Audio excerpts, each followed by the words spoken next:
Hi, everybody, and welcome to the Property AI Report. This is your weekly digest of all things property and AI, brought to you by me, Mal McCallion, and my co-host and good friend, Matt Goddard. Matt, how you doing? Morning, Mal. I'm doing great. It's great to be back. And you're Thank positively glowing. You must have had a great bank holiday. you very much. Yeah, I was down on Bournemouth Beach for much of it, and it was toasty. But yeah, good. How was your holiday up in the depths of the northeast? Absolutely delightful. And obviously, we've had some scattered conversations during the course of that. But yeah, really restful. Good to be back in London, but also missing that opportunity to just step out and run along the beach in the morning with the dog and dip in the water to refresh. Very nice. Oh. Yes, it is back to the grindstone for us. It is we're recording this on the morning of Tuesday, the 26th of August. And yeah, a lot has been happening after our kind of conversation last week about nothing really happening in property. There's been some big stuff. So let us get stuck in right away to our property news. All right, it's all about tax, isn't it? The topic that most people love to hate. Rachel Reeves, the Chancellor of the UK government, has been dropping many hints about changes to property taxation. Three different ones, really. So looking at stamp duty, looking at council tax, and then a little look at the capital gains tax too. Matt, let's start with stamp duty, because that's the one obviously that's most directly associated with the transactions in the property market. The rumor is that it's going to switch in the budget that's coming up in should be late October. It's going to switch from being paid by buyers to sellers. What's your take on this? Is this just a bit of smoke and kind of noise just to see what the reaction is to this, or do you think it's serious?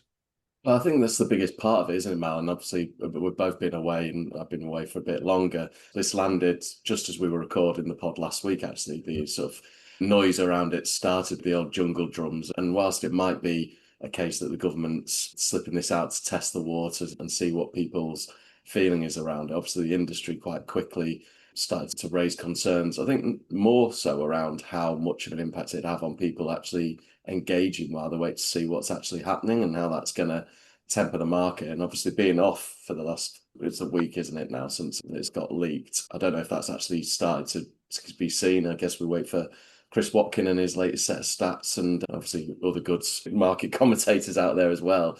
It was one side of the argument, isn't it, that if sellers are making the profit from the increase in their property, and obviously not everybody sells their property at an increase, then why not move the tax onto that side? But it's pretty significant shift. But then again, if we're going to change the way that our industry works and try to improve some of the areas, we've got to get used to making some pretty significant shifts, haven't we?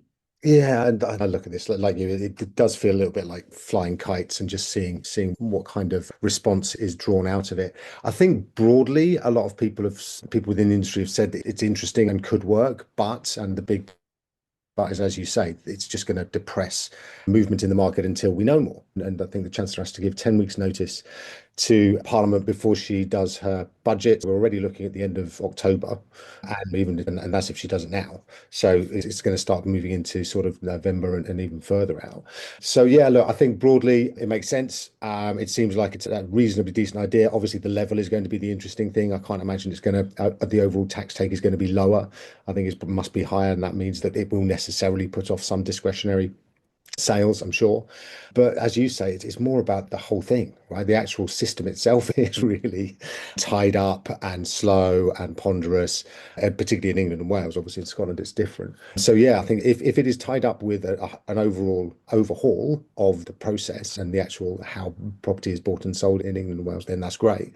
But if it is just a kind of deck chair maneuvering exercise, then it just feels a little bit like it's just a bald tax raising opportunity rather than anything more significant. And then looking at the sort of council tax thing and whether that entire system is going to change as well. Again, we haven't changed this since 1991. The valuations of properties, whichever band your property ends up in, was locked in 1991, the value of your property back then, which obviously, 34 years later will have changed dramatically. People have extended, people of different areas have boomed, and other areas haven't quite so much. Yeah, I think it's obviously time to look at that again. But again, is this just going to be an excuse to increase the amount of tax that comes off it? And then finally, there's the capital gains tax idea, which seems to be that whereas your primary home doesn't qualify for capital gains tax, they're looking at whether to drop that, and that is an absolute storm of protest has come from that, where everybody's just gone pretty much mental because yeah, they feel that is without doubt going to squash the number of properties that come to market.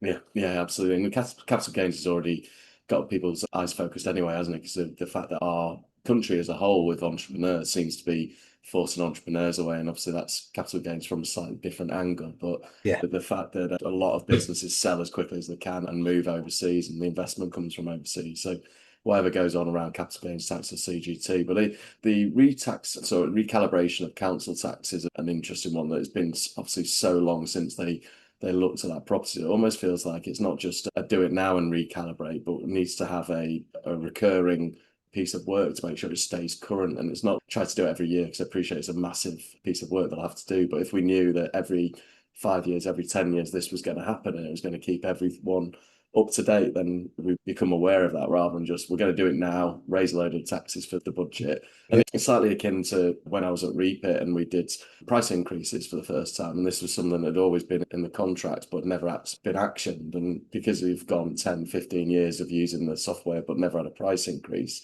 people are a bit obviously put out by it because you haven't budgeted for it, you didn't take it into account, and suddenly you've got that notification. Whereas if some of the sort of big corporates said to me, if you tell me this is going to happen every year, then we can budget for it. We're aware it's in the contract and therefore we'll be working around it. I think if something similar came in with the council tax, so you know that your property is always going to be up to date. Because it's not always extensions and such. It might be that your area's gone down slightly and that therefore you get that balance.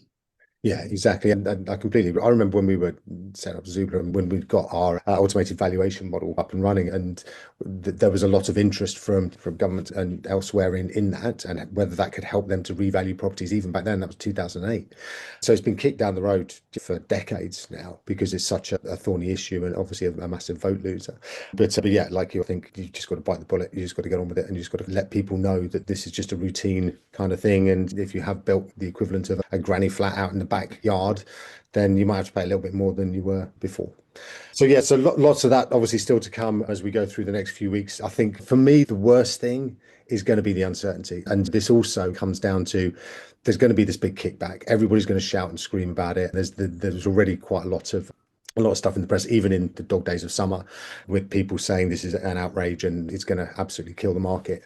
And the worst thing for me would be that they run up to the budget, it's all flat because everybody's worried about it. Then the budget comes and then they announce this thing, and then 4 weeks later they then have to U-turn on it because of the storm of uproar. And that they've shown themselves willing to do that in the past, and that worries me because then that's just the whole of this, the next quarter, one of the busiest seasons in property every year, which has just had some of the opportunity taken off it. So, yeah, look, it's looking another series of weeks of wondering about what's going to happen. But yeah, hopefully when they just make the decision, get on with it, and then we can just crack on. Everybody knows exactly where they stand. Fingers crossed. It might not happen like that because let's face it, it hasn't happened like that very often. But look, we live in hope.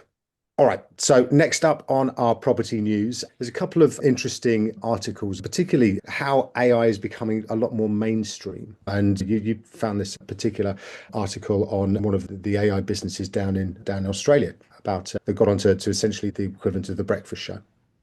That's exactly it. As you know, that I work over in Australia, New Zealand, and Dubai. So my week actually started yesterday. So while you were still tanning on the beach in Bournemouth, I was catching up with some of the teams over there. But this is a company, Propic, who without doing them a disservice, I would say I like the Australian version of Model Prop, and they've made it onto their morning show, which I was trying to remember what our ones are called. I was thinking of, is it Philip Schofield and Good Holly? morning, Britain. Yeah, good. Yeah, And I'm sure there's Dealey and someone doing them now, but they're on yeah. that equivalent Good Morning show with the banner saying AI and real estate. And it's a decent segment where they talk through and go on site showing how AI and specifically Propic, who do virtual home staging and lead response conversations and sort of customer journeys with AI. And we talked about them before. I think it's 2018, 2019. I first became aware of a guy called David Choi who used to work for Domain and had moved over to Propic. So they've been in AI before a lot of people knew about. I think that's around about ChatGPT 2 sort of time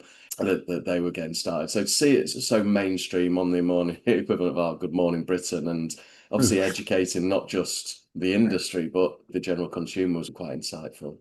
Yeah, look, I'd love to see it. I think the maturity of the AI industry is obviously increasing day by day, and just general awareness of it, I think, is going to become increasingly significant. And yeah, it's good to see that as you say, mainstream news bulletins are picking up some really solid stories about businesses that are really making a difference. And it shows some great stuff about virtual staging, which obviously we're big fans of ourselves. And yeah, just to be able to understand how that is now becoming part of the mainstream conversation, I think it is really good. So, yeah, great to see that. And then, yeah, also, again, from the other side of the world, you've got this really interesting piece about the data side of things and how the living room remains the most important place. And obviously, this is replicable over here in the UK.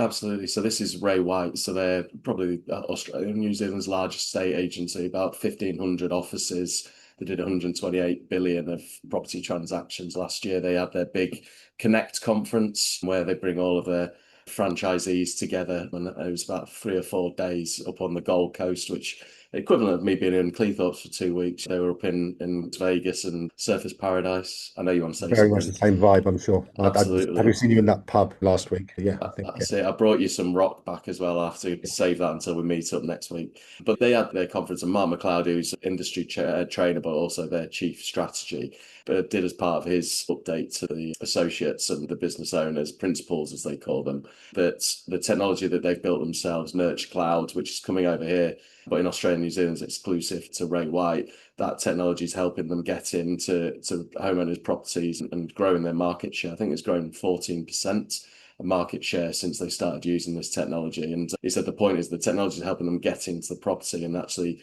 the data that they've reviewed is that once you're in the homeowner's property, you're 400% more likely to win that listing. So their technology is helping get people in that place where they've got the chance to actually impress the vendors at that stage. So really quite a bit of insight from, which we all know already, right? But it then comes down to that listing conversion skill. yeah, it's the number, isn't it? And yeah, no, I think when we've spoken often about AI, and I speak to agents day in, day out, and one of the big questions is AI going to replace that kind of human touch and the human presence? And I just think it's going to absolutely supercharge it. I think people are Mm. going to need human contact. They're going to crave it. They're going to want to. I think AI is going to be brilliant for mechanistic stuff, for repetitive tasks, all that sort of thing. But when it comes down to the human need to have somebody representing them in this biggest transaction in their lives, I think just like back in 2000, agents were worried about digital and the internet replacing them. There is a worry about AI replacing them. I think we're going to turn around in 25 years' time and find out there's been pretty much exactly the same, where agents are just as important. Yeah, I think that those stats about being in the living room and that personal touch, and yeah, the job now for agents, or the challenge now for agents, is finding people and making sure you are populated with people who are great people. And I think that's going to be the differentiator for all agents now, because AI will do most of the grunt work. It's Yeah. the human touch piece that's going to be really important. And it's having that human touch at the points all the way along the journey, right? So yes, getting in and doing the valuation and being face to face, having that chance to impress on people that you're the person for the job. But actually, even earlier on when you're trying to speak to someone, or if you're a property manager and you've got an issue, being able to hand off to that highly skilled employee to handle your specific case. I always look at different industries and how things are adopted, and I'm quite a pedant when it comes to how poor we've been on that digital front as an industry. Not a lot of people have online portals available. Obviously, people like Street have made it part of their offering from the start, but a lot of people are still lagging behind. We launched the My Foxtons portal back in 2009, but just over the weekend, I was dealing with Barclaycard, where the only interactions you could have was with their AI chat. And if the AI chat couldn't solve it, then it basically hung up on you and said, please call back on Monday, which obviously Monday didn't work because it's bank holiday. But then on the Yeah. flip side, I was dealing with Amazon, which where you couldn't, if you could find the link to start the conversation, then every opportunity you had the chance to speak to an advisor, and the advisor was actually a real person that you could chat to or even get them to give you a call. Wow. Amazon's journey was a lot slicker, as I guess you'd hope, to Barclaycard, but it was two very different implementations of AI at that stage. And this is the problem, that, one of the problems is that many people will experience the Barclays thing and then will just assume that all AI is like that. Yeah. And that, again, is one of the biggest kind of challenges I think that we've got as a sort of a nascent industry, is that there are as many different ways of implementing it. And you can be, just like a telephone system, or just like an employee, you can do it badly and you can have a terrible experience. But there is, again, we spend a lot of time developing these things so that they are absolutely brilliant and operate as if they are part of your enterprise. And yeah, if you do find yourself in a Barclays hole, then yeah, just know that there are other ones that give you a really decent experience out and about as well. All right, that is our property news for this week. Let's dive into AI and tech news. So this week, dominated by one business, really, and that business is Google. Now, you and I are both speaking off air about that this has really made quite a difference to our thinking around a lot of our personal tech, right? So just to set the scene, so Made by Google was their big event last week, and they really went to town on the whole promotion of it, the whole kind of delivery of loads and loads of different announcements. They had Jimmy Fallon, who's a late night talk show host over in the States. He was presenting it and trying to be a bit more everyman and helping consumers to understand what they were talking about. But yeah, Matt, what did you make of this? I know that it got panned as being cringeworthy marketing and maybe a bit Hollywood, but actually, I think, as you say, that sort of every person approach to it to make everybody aware of exactly what's being released, not just geeks and nerds like you and me. I think you have to have an element of that, right? And it wasn't just Jimmy Fallon, was it? There was various other people in the lineup, Yeah. but it really did make me stop and think about, do I carry on with all the Apple products I've got? Because we know that Apple Intelligence has been struggling, and there's been a few updates this week to make it sound like maybe they're about on the brink of changing it around. And I know we're skeptical on that, but then Bard only a couple of years ago was pre-Gemini, right? And it was in a place where everyone thought, oh, Google's buggered this. And actually now they're absolutely at the cutting edge of everything. So well, let's not write Apple off, even though we're both writing Apple off.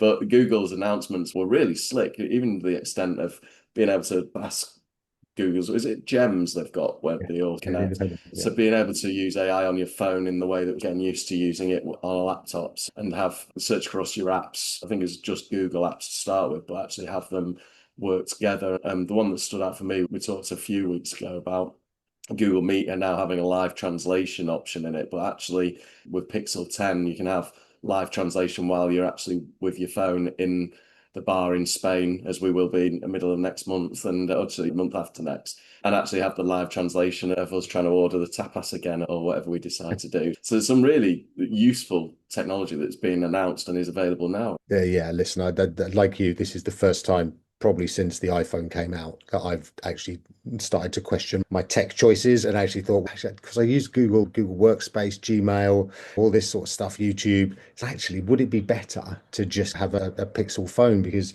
I know I'm on an iPhone 14. I haven't bothered getting all the Apple Intelligence ones because there's nothing particularly different, right?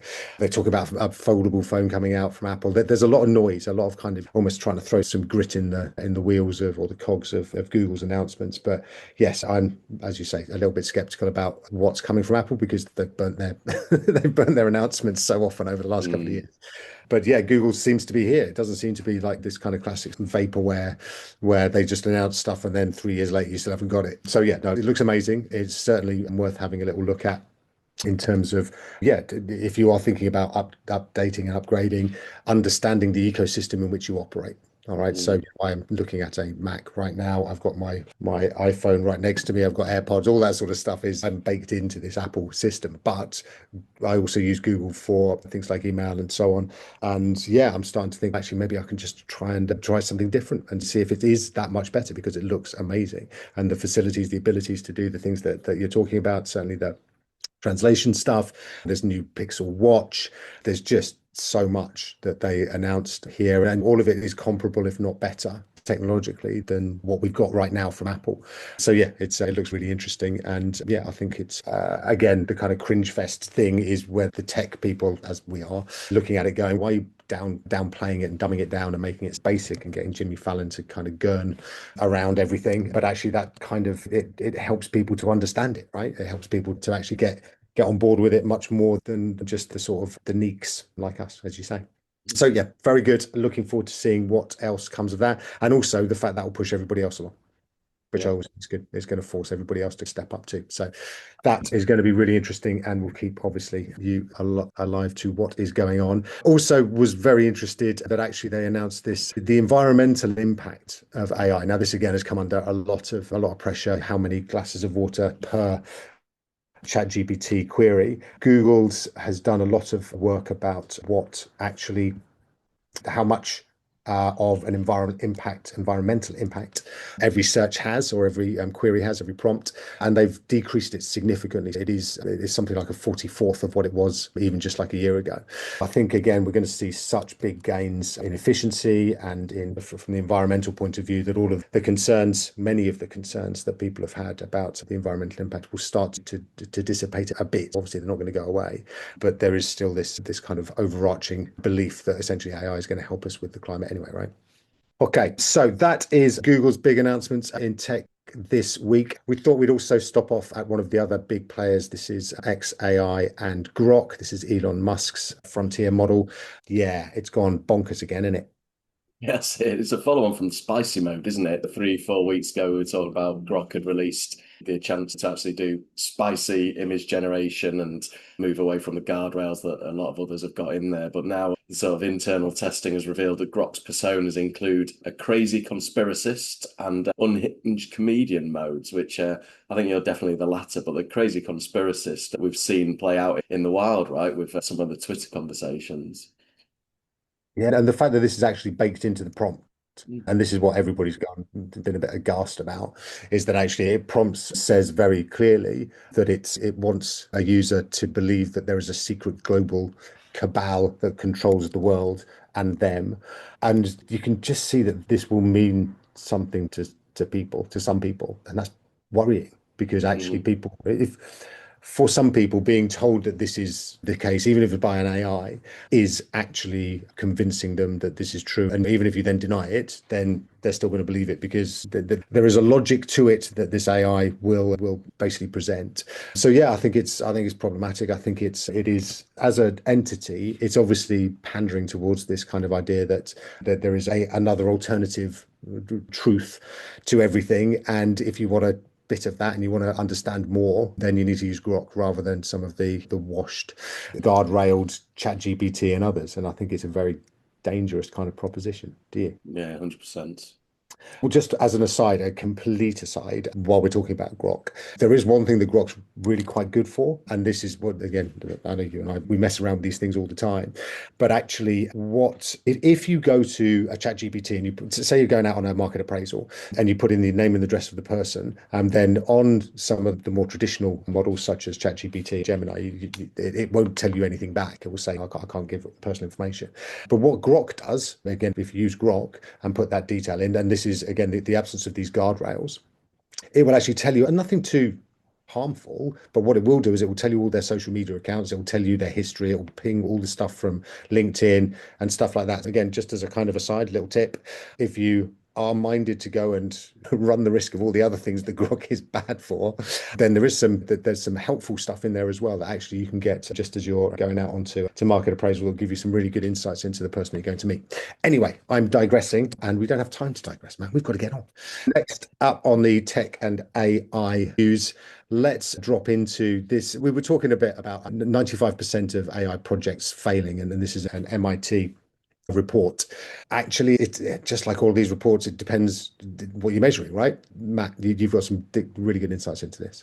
It follows on from what we were talking about in the property news section, which is if you're if you're seeing AI as a sticking plaster or silver bullet or just something you buy whatever the salesperson's flogging you for the one more instruction and you chuck into your business and it's more Barclaycard than Amazon, then you're going to get negative feedback. You're going to both internally and from your consumers, right? But this is saying that 95% of AI pilots fail. Now, there's some caveats around this from the MIT report. It does sound like most of the people interviewed were from sales and marketing, and the vast majority of budgets assigned to these pilots was in generative content creation rather than the sort of things we've been talking about over the last few months, which is more agentic usages of it. But they're very much the 95% of corporate AI pilots failing and not failing. There's a follow on from last week where we said Sam Altman had said, I think AI is in a bubble. And obviously he went on to caveat it around there's some huge valuations of AI businesses and it can't continue to see the sort of the acqui-hiring at people getting $1 billion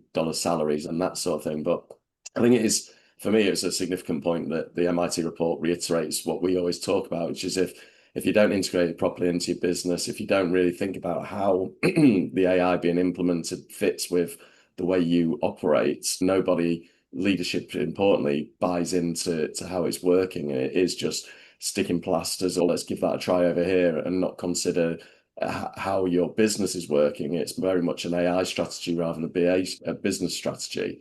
Then you are going to find that things don't achieve the success you're looking for. And you do need that consistency as well, right? This isn't here for the next couple of days or next few weeks. You need to be thinking about how this is changing your business fundamentally. Yeah, exactly. If you're just flinging things at walls and hoping that some stuff is going to stick, then yes, it will fail. I'm a little bit heartened actually that people are trying a lot of things, and I think that's good. But as you say, you need some expertise in there. You need to at least be working with people who know what they're doing. Otherwise, yeah, you are going to end up, your marketing team is going to run off and try and generate some fun stuff, and it's not going to work, and they're going to get disillusioned, and they're going to just bin it. So yeah, no, there's so much value out there if you are going to do it right. And again, in the sales and marketing side, there's some amazing businesses out there that you should be looking at. But yes, certainly, I think that it's good that people are trying stuff. So that's the kind of heartening thing. But yeah, I think that there is a need for some calm heads and some thoughtful application, because just like with most things, it's the execution stupid. You've got to be able to execute on these things, and you've got to have them properly projects managed and worked on. Otherwise, people are just going to get disillusioned and assume that it is not all that it's cracked up to be. All right, so that's our AI and tech news. I just wanted to drop in very quickly into our tool of the week. All right, AI tool of the week. Matt, what we got? It's basically a stealth mode Google is what we're getting there. Image generation, what's called Nano Banana. Nano Banana. Nano Banana is the code name. You're more than likely not heard this before. It's been a bit of a viral AI in the geek world, and you can only really access it using LM Arena, which is a website where you can go and test and benchmark different AIs against each other, see where people are ranking. This is where the likes of Meta, ChatGPT, Grok, and Anthropic release their new various AI models and allow them to see how they're performing against others. And it's where in the past we've talked about people gaming the system and maybe releasing models that have been geared to win and not actually giving us the consumers access. But Nano Banana is an image generation that basically, for me, it sounds the death knell for Photoshop. Absolutely incredible the way that the image generation is working. And Mal, you've said you've been away this bank holiday, so you've not had a chance to play with it yet, which disappoints me. I thought the bottle of Coca-Cola it slipped into my hand last week, caffeine-free Coke, obviously, was using Nano Banana. Gratuitous advertising. Yeah, no. Yeah, look, I think it looks amazing. But yes, as you say, I haven't had a chance to play around with it, but I'm looking forward to doing so very much. And yeah, who knows? Maybe for this week's episode, we'll have that. And is there anything in particular you would like your character to have in this week's Ident, Matt? I think, given it was my first trip to the Everton stadium on Sunday, and I got to witness them winning 2-0. I think it feels like maybe one of the blue toffee donuts that they had for sale, or so one of the flags that we were all waving on Sky Sports as the fireworks kicked off and Z Cars was playing. Fantastic, mate. I'll see what Nano Banana comes up. Look. I will let you all know. So listen, that is all we've got time for this week. Thank you as ever for joining us on the Property AI Report. We'll be back again next week with plenty more property and AI news. And yeah, we'll be into September by then. Everybody batten down. It's busy season time. So thanks, Matt. Great to see you. Likewise, Mal. Have a wonderful week. Enjoy whatever you're up to. Yeah, thanks, Matt. Listen, take care, everybody. We will see you in a few days' time.